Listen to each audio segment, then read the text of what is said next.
Okay, today is your first lesson on 2-point perspective. So turn your paper so that it is turned the same direction as mine, which is horizontally.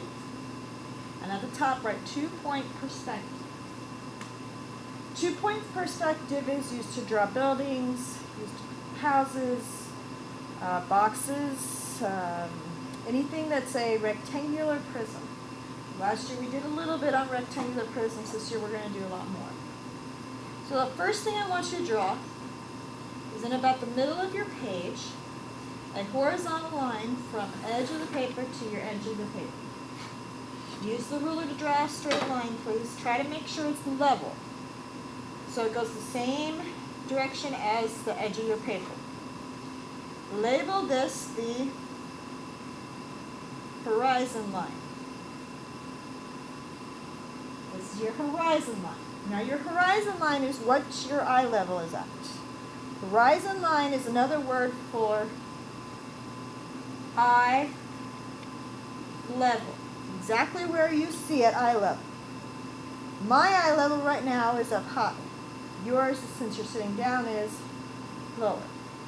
Now, out here towards the edge of your paper, I want you to put a dot. This is called a vanishing point.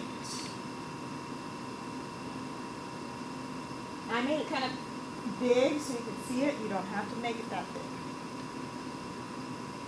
So you have one on the left-hand side, and you also need one on the right side. It's got two vanishing points. That's why it's called 2-point perspective.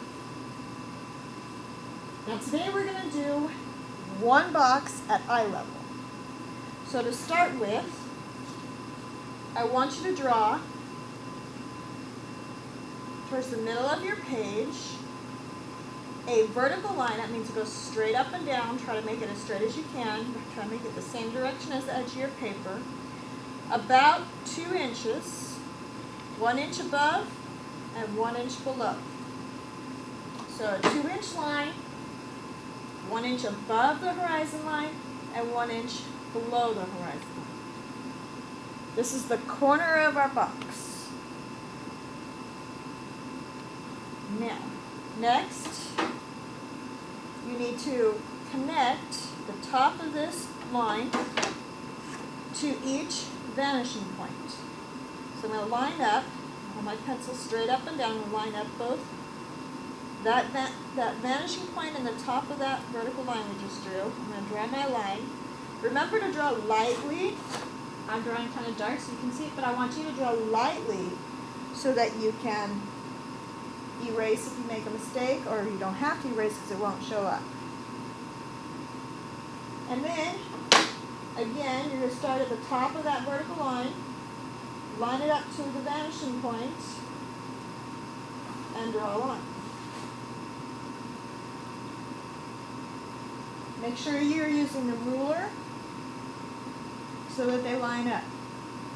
Now I'm going to do the same thing with the bottom of that vertical line. So I'm going to line up from that bottom edge to the right vanishing point. I'm going to draw a line.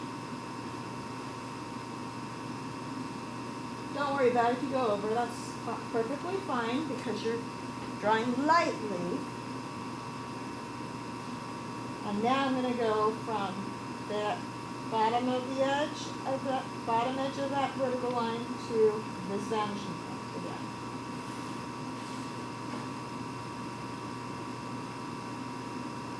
So now we're almost done making our box for today. And then we got to shape it.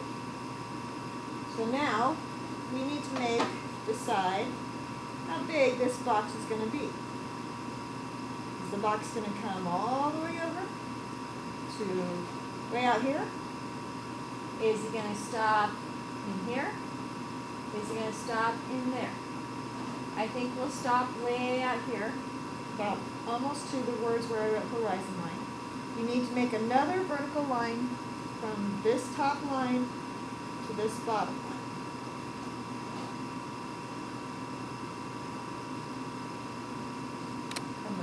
line to the bottom line, a vertical line. And the last one, we're going to make another vertical line over here. I'm not going to make it as far back because I want this side to be skinnier. So see, I got a wider side and a skinnier side. So now I can darken in my lines to make the box, that make a box.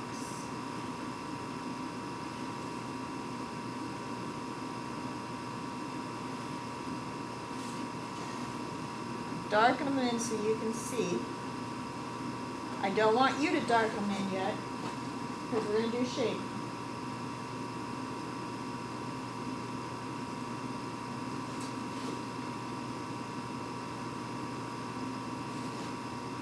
Now you can see my box, and all of these lines will just kind of disappear as we shade. So now, can you see the top or the bottom at eye level? Very good. No, you cannot. So if the box or the building, whatever you're drawing, is at eye level, you cannot see the top of it, the roof of it, or the bottom of it. Okay? Now, let's shade these. The light is coming from above right, is the light. So if the light's coming from above right, this is going to be a lighter side, and this is going to be a darker side. So, to shade, remember to hold your pencil so that it's this way. You look at my hand. See, I'm holding it.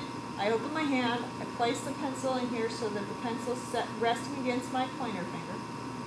And then I wrap the rest of my fingers around it. So this one's kind of gentle and loose. Now I can use the side of my pencil, and I'm going to carefully take my time to shade.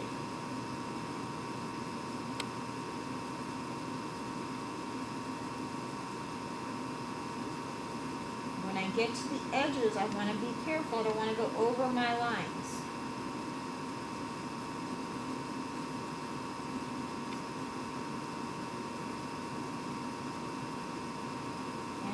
Kind of go in the same direction right now, back and forth this way. So just a light shade, nothing real dark.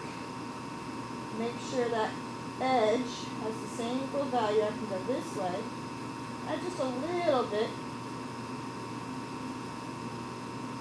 because the lightest part would actually be up on top, right?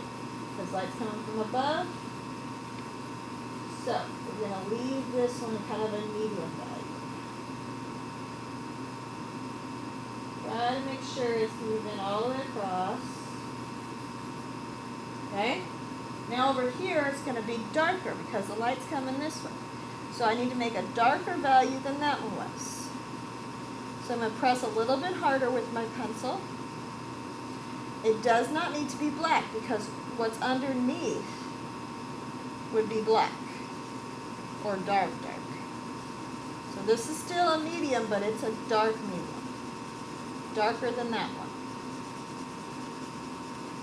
But it's still getting some light from above. And when I get to that edge, I want to make sure to get a nice clean edge because that line is going to start to disappear. Hopefully, if you did it right. You should just blend in with your line. If you drew it light enough, that line should start to disappear.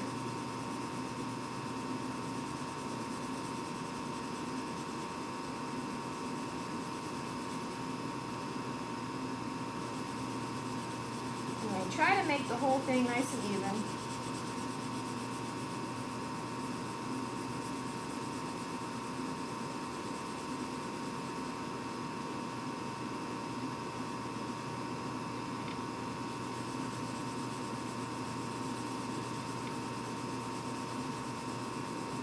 And you can see it's darker than this one.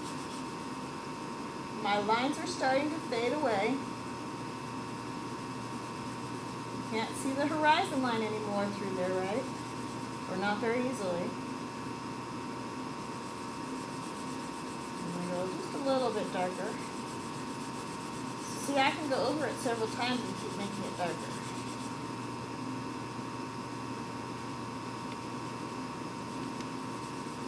And I don't want to see any smearing right now. We're not smearing. If you're using the side of your pencil, you don't need to smear. And there's your